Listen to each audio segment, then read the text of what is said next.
One key element in carrying out the Special Forces mission is maritime operations, whose origins are hidden in the twilight world of the OSS.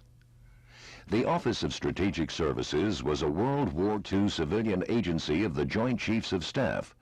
It was chartered to plan and execute programs of secret intelligence and guerrilla warfare. A requirement for waterborne infiltration led to the creation of the Maritime Unit. Commander Woolley's Maritime Unit was tasked with 4 principal functions: the waterborne infiltration of agents and operatives into enemy territory, supply of resistance groups and others by sea, the research and development of special equipment, and the execution of maritime sabotage operations by specially trained personnel.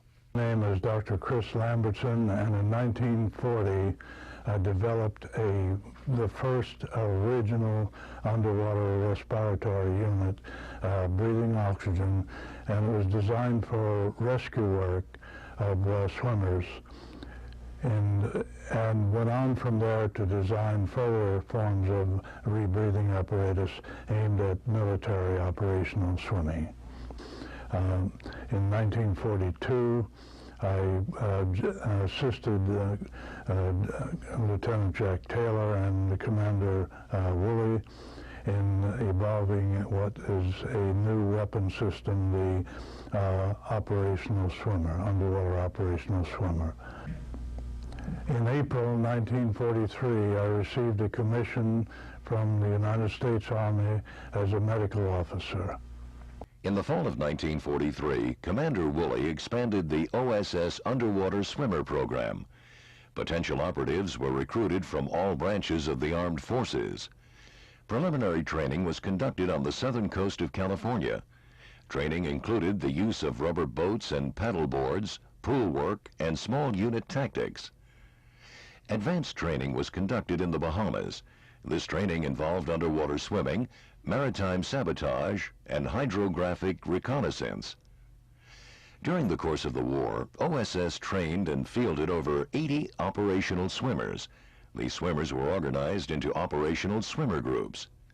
Combat operations were conducted in support of landings in the Central Pacific, Burma, China, and Sumatra.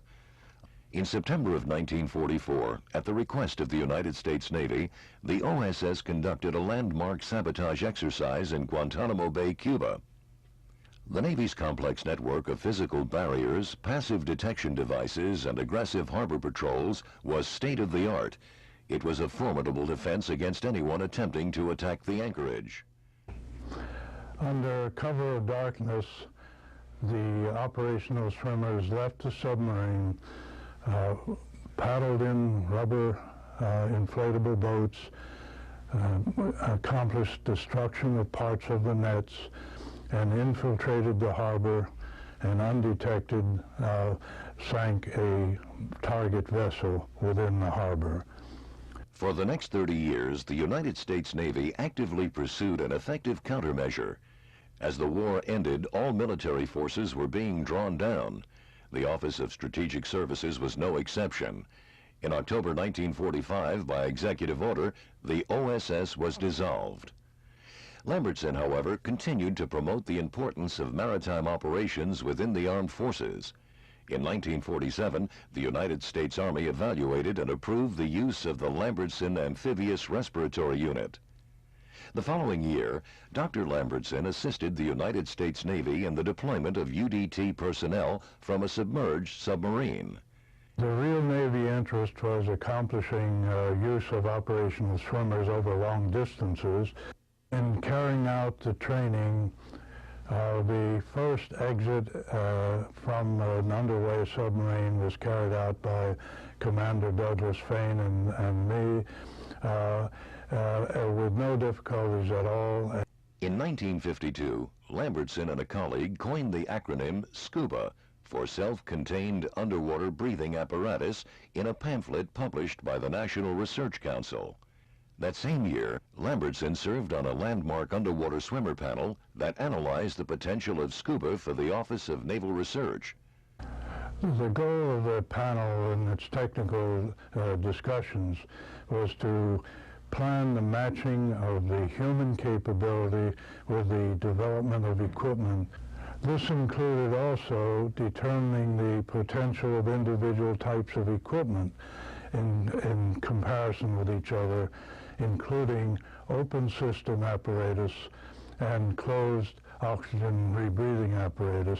It was recognized that the full potential of the concepts of underwater swimmer operators has in no way been fully realized, and much improvement was possible. The use of marine mammals as a means for tracking and interfering with the success of enemy underwater swimmers. In 1998, the Special Forces Underwater Operations School's tower was dedicated to Command Sergeant Major retired Walt Shoemate.